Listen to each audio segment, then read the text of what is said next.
Messieurs, dames, bonjour. Ça me fait un très grand plaisir d'être avec vous aujourd'hui, donc pour vous parler du développement en réseau de programmes de cycle supérieur à l'Université du Québec.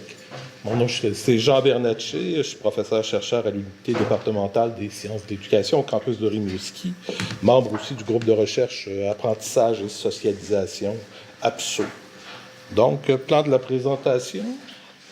On est déjà rendu à l'autre. Oui, Ouais. j'ai compris. Voilà. OK. Plan de la présentation, d'où je parle, j'ai coutume de commencer par ça. Parfois, j'inscris qui je suis, conformément au questionnement de Laswell, qui dit quoi à qui, par quels moyens et avec quel effet. Je pense que c'est important de signaler d'où je parle. Le phénomène également, développement en réseau des programmes de cycle supérieur de l'Université du Québec. Donc, je vais définir chacun des termes. Développement, réseau, programme de cycle supérieur également. Je propose aussi une analyse séquentielle du phénomène. Analyse séquentielle, je suis politologue de formation, c'est une méthode d'analyse des politiques. En fait, c'est mettre les politiques, les programmes selon une phase, ce qui nous permet d'examiner, d'analyser chacun de ces aspects-là de façon un petit peu plus fine.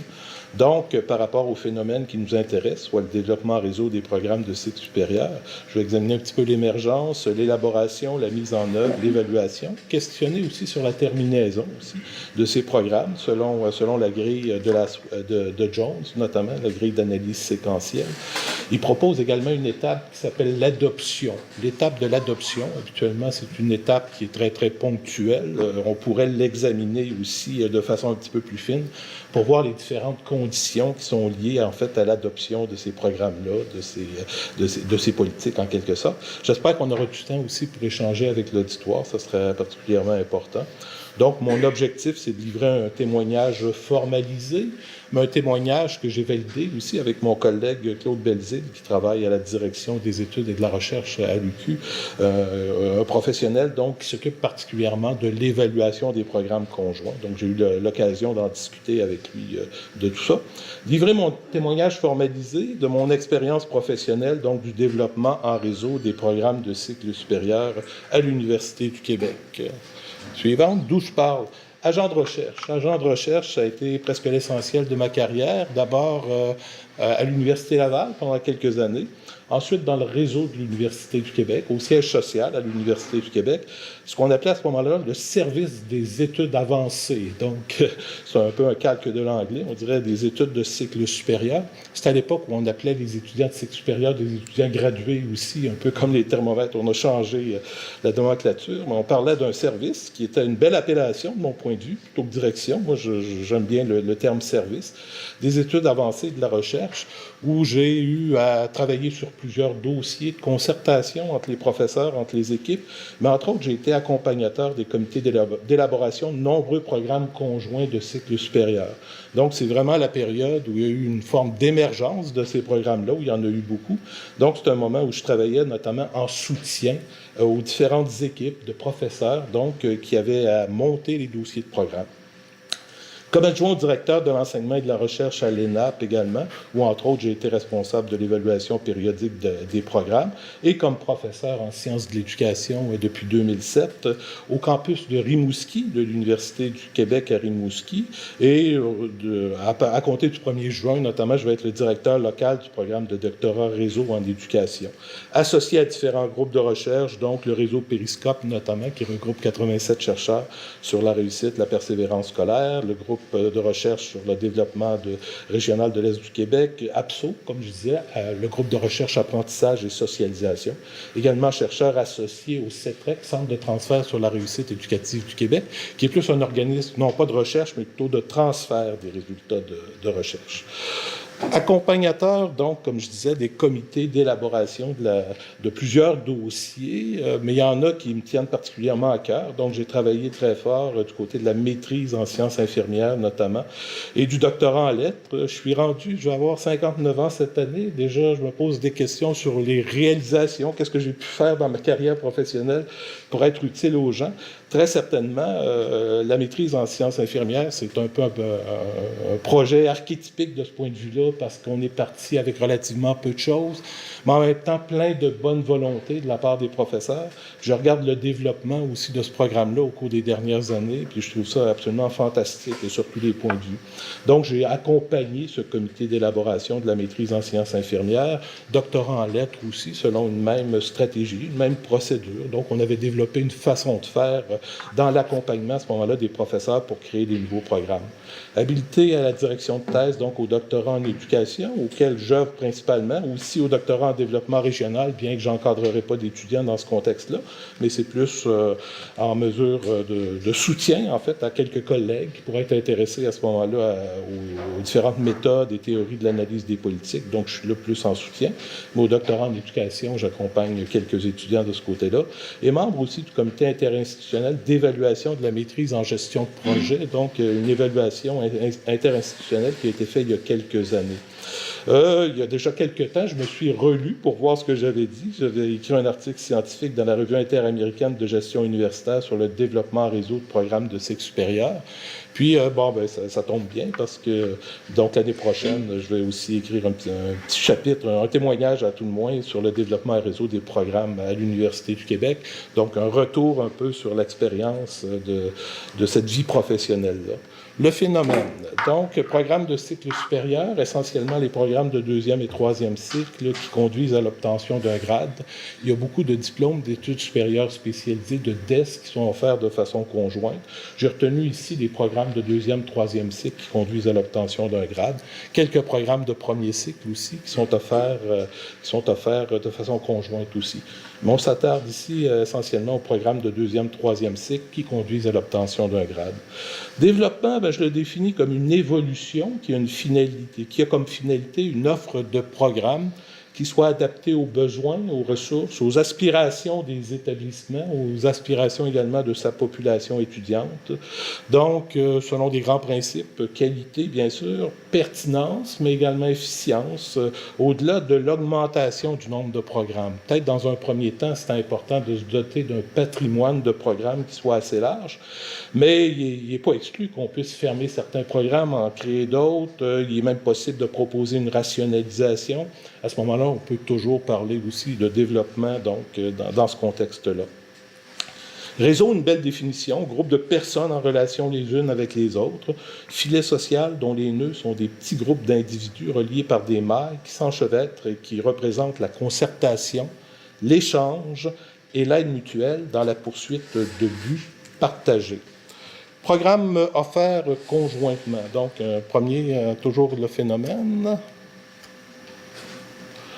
Programme offert conjointement, une définition du Bureau de la coopération interuniversitaire, donc, mais qui a été inspirée quand même de l'Université du Québec, une définition. À ce moment-là, pour ces programmes-là, la gestion est partagée entre les établissements partenaires. L'admission, l'inscription s'inscrit dans l'un ou l'autre des établissements et les effectifs étudiants sont comptabilisés dans l'établissement d'accueil. Chaque établissement, dans ce cas-là, recommande l'émission des diplômes pour ses diplômés.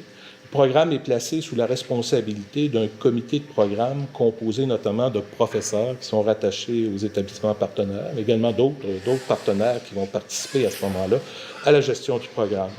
Une définition du programme réseau que l'on retrouve à ce moment-là dans le règlement général 3 sur les études de cycle supérieur de l'Université du Québec, donc qui est un programme dont la gestion est confiée exclusivement à des établissements du réseau de l'Université du Québec et qui comporte une composante commune significative.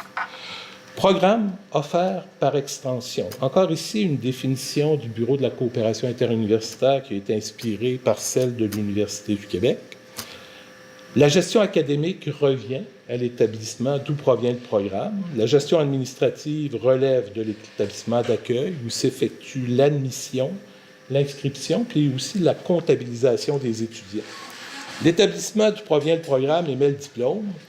Pour les programmes par extension, à ce moment-là, on va parler des programmes en commandite. L'offre est ponctuelle, c'est-à-dire que c'est fait véritablement pour un nombre limité de cohortes qui est généralement qui est établi d'avance. Donc, programme offert par extension. Programme en délocalisation, à ce moment-là, dans le règlement général 3 de l'Université du Québec, c'est qu'il est prévu maintenant qu'un établissement peut s'associer à un ou à plusieurs partenaires pour offrir hors Québec un programme dont il y a la responsabilité. Les modalités, à ce moment-là, sont définies au protocole d'entente, puis l'établissement conserve la responsabilité du programme, puis à ce moment-là, peut recommander la délivrance du diplôme. Les programmes offerts en collaboration, à ce moment-là.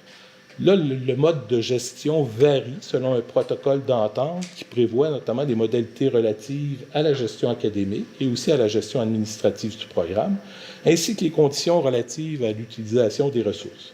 Donc, à la fois la gestion académique et la gestion administrative peuvent être partagées entre les établissements ou assumées à ce moment-là par l'établissement d'accueil. C'est un type de programme, en fait, toujours selon la définition du Bureau de coopération interuniversitaire qui est inspiré par les textes de l'UQ. Donc, c'est un type de programme qui est à mi-chemin, si vous voulez, entre la formule des programmes conjoints et celle aussi des programmes offerts par extension. Mais ce qui est important de retenir ici, c'est que le partage du leadership, c'est une des caractéristiques, mais cette possibilité d'influer sur la gestion ou aussi sur l'évolution du programme, ça peut être variable, ça peut être aussi pondéré, selon à ce moment-là les besoins et selon les ressources. Qu'est-ce que comprend un protocole d'entente? C'est précisé dans le règlement général 3 sur les études de cycle supérieur.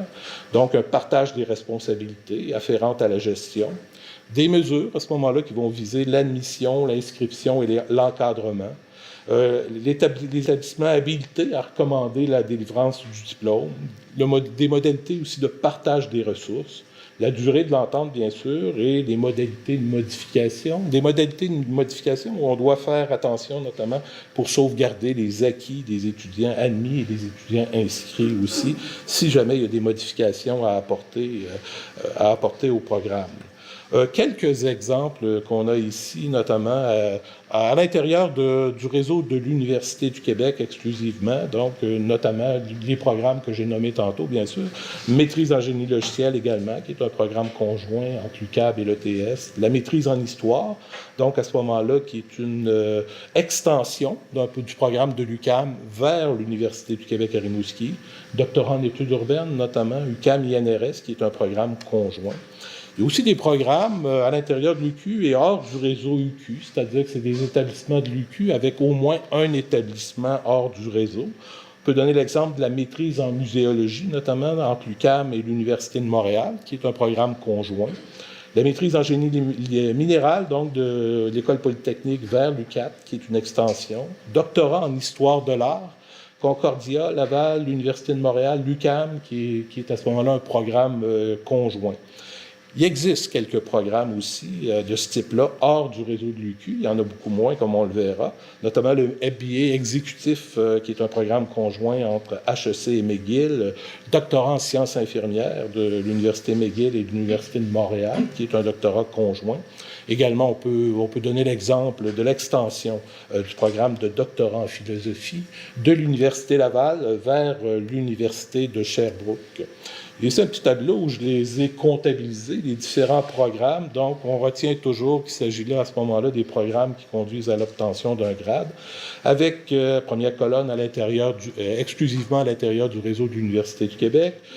Dans la deuxième colonne, les programmes qui sont associés à un établissement de l'Université du Québec et au moins un autre établissement hors du réseau. Et dans la troisième colonne exclusivement, donc les programmes hors du réseau de l'Université du Québec. Si on fait le total, on voit véritablement qu'il y en a beaucoup. Donc, l'Université du Québec est associée à beaucoup de ces programmes-là de façon exclusive à l'intérieur du réseau, 15 programmes de maîtrise et 14 programmes de doctorat. Donc, avec au moins un partenaire hors du réseau, 9 programmes de maîtrise et 13 de doctorat, alors qu'à l'extérieur du réseau, donc 6 maîtrises et 6 doctorats à ce moment-là. L'analyse séquentielle, donc 2 raisons qui motivent ce type de développement, notamment à compter de la seconde moitié des années 1980. Donc, d'une part, la programmation dans le réseau de l'Université du Québec et la programmation de premier cycle est déjà en place, est déjà relativement stabilisée. Mais il y a véritablement un essor de la recherche, puis ça commande à ce moment-là un développement de la programmation au cycle supérieur. Je crois que c'est la première grande raison. Dans un deuxième temps, donc, l'Université du Québec, c'est un réseau, elle possède les outils qui vont faciliter la constitution de masses critiques de professeurs, la création, la gestion également de programmes conjoints, grâce à des instances qui existent déjà, mais aussi grâce à des forums communs, donc il est plus facile pour les gens, pour les gestionnaires à ce moment-là à l'intérieur du réseau, de se parler. La phase d'élaboration maintenant. Donc, tous les dossiers, donc c'est un peu mon concours quand j'accompagnais les différents comités de professeurs là, dans l'élaboration, en fait, des dossiers de programme. Première étape d'exploration pour voir la faisabilité de la chose. Dans un deuxième temps, l'élaboration. Donc, les dossiers doivent faire état d'un un projet de qualité, bien sûr, un projet pertinent et efficient aussi, donc, mais un projet également à valeur ajoutée du fait du développement réseau. Donc, il y avait une première démonstration qu'il fallait faire au chapitre de ces différentes pertinences-là, mais il fallait également faire la preuve de la valeur ajoutée, donc, du fait du développement en réseau. À ce moment-là, c'est vrai pour l'évaluation des programmes aussi, où on s'intéresse à tous ces aspects-là. Donc, la pertinence scientifique, la complémentarité scientifique des expertises, celle des ressources également. On va parler de pertinence socio-économique, à savoir l'adéquation à des besoins de formation bien définis, sur les plans sociaux, sur les plans économiques également. Une pertinence systémique, le système étant ici le système québécois, donc caractère originaire et novateur du projet par rapport à l'offre actuelle de programmes au Québec. Et finalement, donc, on va parler de pertinence institutionnelle, soit la pertinence de choisir cette voie plutôt qu'une autre, ou qu'on aurait pu choisir aussi la voie de l'autonomie. Mise en œuvre maintenant, donc il y a un puissant levier, je pense, pour la mise en œuvre, en fait, des programmes réseau, des programmes conjoints. Le Fonds de développement académique du réseau, donc, qui est un levier qui permet la gestion de la conjointitude grâce à des subventions triennales maintenant, avec un premier cycle qui a débuté en 2016-2017, mais ce sont des subventions qui existent depuis très, très longtemps et qui ont rendu possible, en fait, non seulement l'élaboration, mais également la mise en œuvre, la gestion courante de ces programmes-là. Donc, avec un financement de base qui est modulé en fonction des besoins de chaque programme et de sa population étudiante, un financement complémentaire aussi qui s'adresse à ce moment-là aux activités réseau à valeur ajoutée, soutien au développement également des nouveaux programmes ou encore des programmes conjoints existants, mais à ce moment-là où on pourrait ajouter de nouvelles concentrations.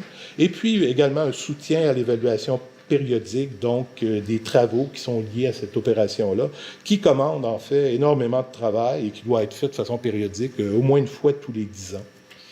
L'évaluation, un processus donc d'évaluation périodique des programmes conjoints du réseau UQ est en vigueur depuis 2013. Il est complémentaire donc aux politiques d'évaluation des établissements. Il remplace aucune procédure, il vise plutôt à faciliter le travail d'évaluation en précisant notamment le rôle de soutien que peut jouer la direction des études et de la recherche de l'Université du Québec. Donc, il ne s'agit pas d'une politique, mais plutôt d'un processus, quelque chose de très, très procédural. Puis en même temps, on peut vérifier à cette occasion-là la satisfaction mutuelle des partenaires. On peut se rendre compte s'il y a une réponse adéquate aux besoins qui ont été identifiés et qui ont rendu possible la création et la mise en œuvre du programme. La valeur ajoutée aussi du fait de la collaboration. Et également, on s'attend à ce qu'il y ait un meilleur rapport coût-bénéfice par rapport donc à ce projet-là. Terminaison, c'est une étape que prévoit notamment Jones. On pourrait s'interroger notamment. L'expérience avait été tentée avec succès au début des années 70. Il y avait 7 programmes conjoints de premier cycle qui ont été ensuite offerts de manière autonome. Donc, la concertation se présentait alors comme une étape vers l'autonomie, comme un épisode conjoncturel, en quelque sorte, que commandait la nécessité de répondre vite, de répondre bien également aux mêmes besoins urgents identifiés dans plusieurs régions.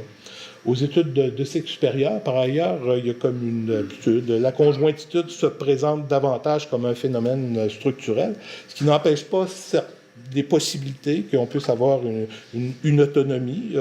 Claude m'a dit notamment, je crois qu'il y a un processus actuellement avec la maîtrise en psychoéducation, peut-être une phase d'autonomisation où chaque université pourrait offrir le programme de façon tout à fait autonome.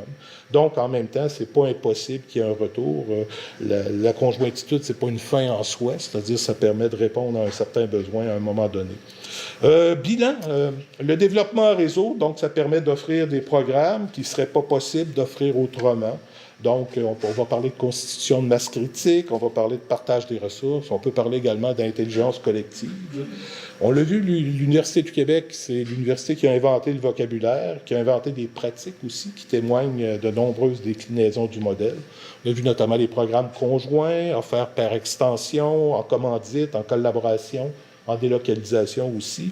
Ce qui apparaît important, c'est que le soutien, puis là on parle d'un soutien financier, logistique et professionnel, réseau, donc est essentiel au développement à toutes les étapes de la séquence, pas seulement au début, pas seulement lors de l'élaboration, mais on le voit aussi avec un soutien financier important lors de la mise en œuvre, également peut-être un soutien logistique et professionnel lors de la phase d'évaluation, qui est une phase très exigeante en termes de ressources. Voilà, je m'arrête là-dessus. S'il y a des questions, ça me fait bien plaisir d'y répondre.